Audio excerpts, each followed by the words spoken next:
DLF limited real estate विकास और संबंधित गतिविधियों में लगी हुई है। यह आवासीय अचल संपत्ति के विकास और बिक्री पर केंद्रित है, जिसमें प्लॉट किए गए विकास, घर, विला, अपार्टमेंट और एकीकृत टाउनशिप शामिल हैं। इसमें अपनी विकसित वाणिज्यिक और खुदरा संपत्तियों को पट्टे पर देना भी शामिल है। फरवरी 22 तक यह 35 मिलियन वर्ग फुट के विकास में लगा हुआ था।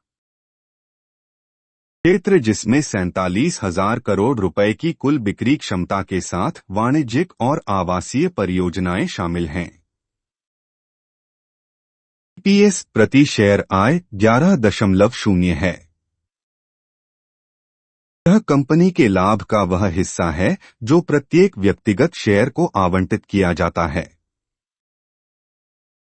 एक उच्च ईपीएस अधिक मूल्य दर्शाता है क्योंकि निवेशक कंपनी के शेयरों के लिए अधिक भुगतान करेंगे अगर उन्हें लगता है कि कंपनी के शेयर की कीमत के सापेक्ष अधिक लाभ है।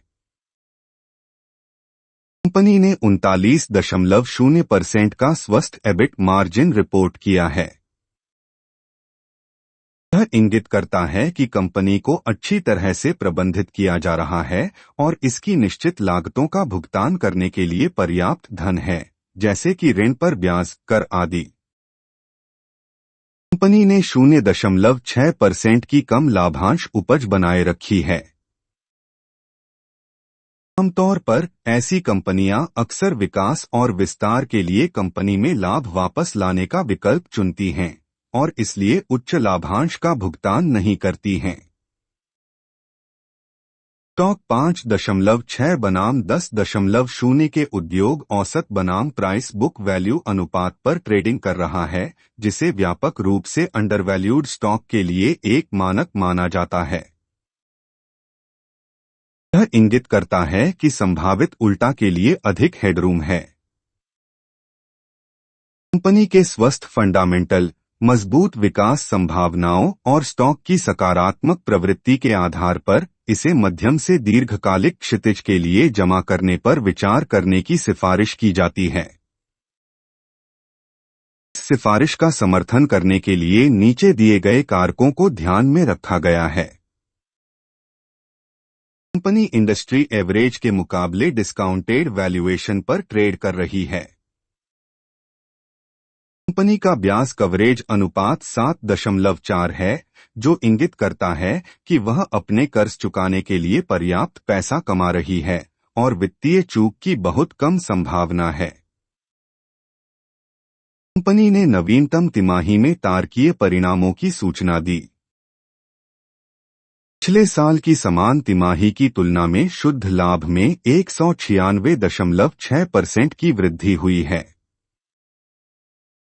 कंपनी का एक मजबूत ट्रैक रिकॉर्ड है। कुल मिलाकर इसका शुद्ध लाभ पिछले 3 वर्षों में सालाना 50.6% की चक्रवृद्धि दर से बढ़ा है। यह इंगित करता है कि कंपनी के पास लंबी अवधि में अपने परिचालन का विस्तार और विकास करने की क्षमता है।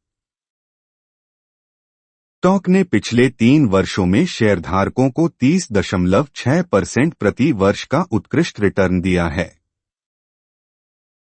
पिछली 2 तिमाहियों की तुलना में संस्थागत होल्डिंग में 0.1% की वृद्धि हुई है। पिछले साल की समान तिमाही की तुलना में राजस्व में 47.7% की वृद्धि हुई है।